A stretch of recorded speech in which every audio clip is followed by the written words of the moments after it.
Hello, Daffy. We're back. I want to ask you a question. Dapper, I'm sorry. You were telling me the other day that your back wasn't feeling so good. Are you okay? I'm good enough to do the show. I just, the other day, my back got really sore, and so much so that I had to take 4 aspirin, 4 ibuprofen, 800 milligrams of aspirin, ibuprofen for my back. In fact, my back was so sore, the guy next to me had to take 2 aspirin. So, we've gone over Cleveland versus Denver and Cincinnati, Buffalo, New Orleans, Atlanta, and this last week's Thursday night game. So, the Packers.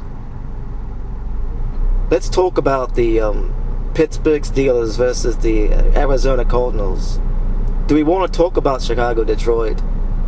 Yeah, we'll talk about the Chicago-Detroit for just 1 second.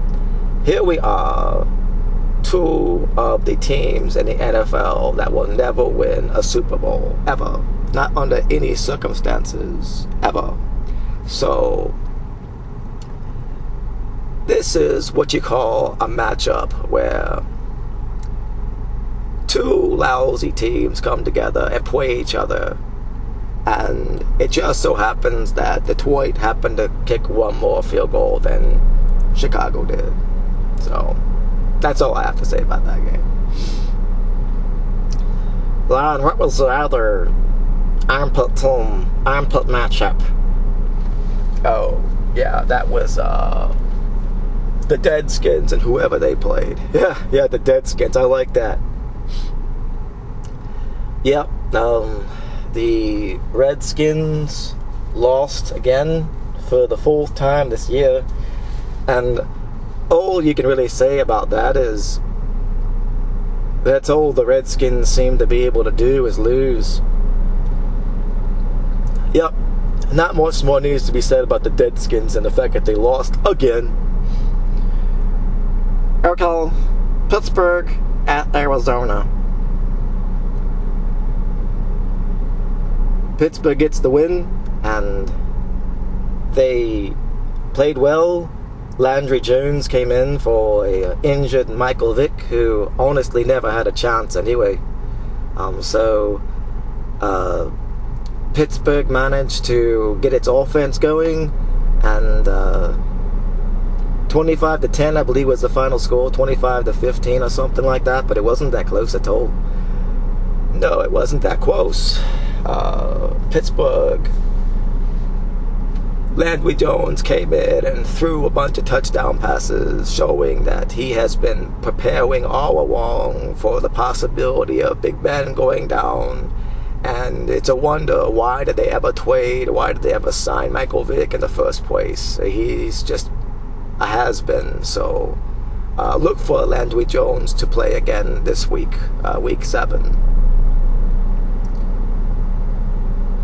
The Panthers versus the Seahawks. This is where the Seahawks had to the challenge of playing on Sunday and then having to turn around and play again on Thursday. Yeah, and they lost to Carolina on a last-second play, and Greg Olsen got open down the seam with 23 seconds left to go. Doesn't matter, because Richard Sherman thinks he's so great. He really could learn something from Cam Chancellor in humility, but he chooses not to. I personally think that Richard Sherman's a jerk. But anyway, I digress. Yeah, I think Richard Sherman's a jerk too, and he's seems to be all about himself. But at any rate, the Panthers won the game fair and square, and they toppled the Seahawks, and the Seahawks looked to be in some sort of trouble.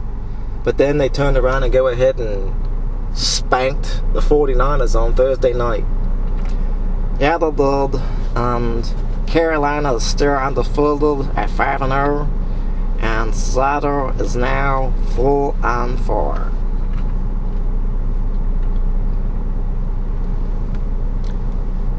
And now we talk about New England versus Indianapolis.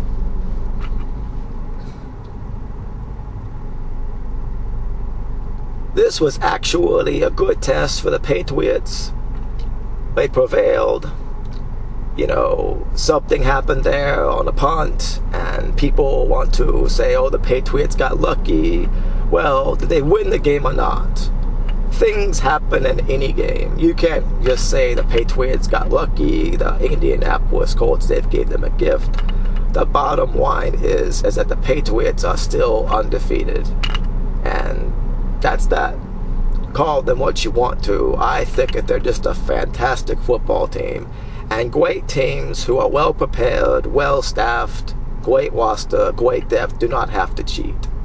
Every team pushes the envelope. But this whole business about the Patriots being cheaters is such a load of nonsense. Well, but there are people out there who feel that well about them, and I call it jealousy. Pure and simple jealousy.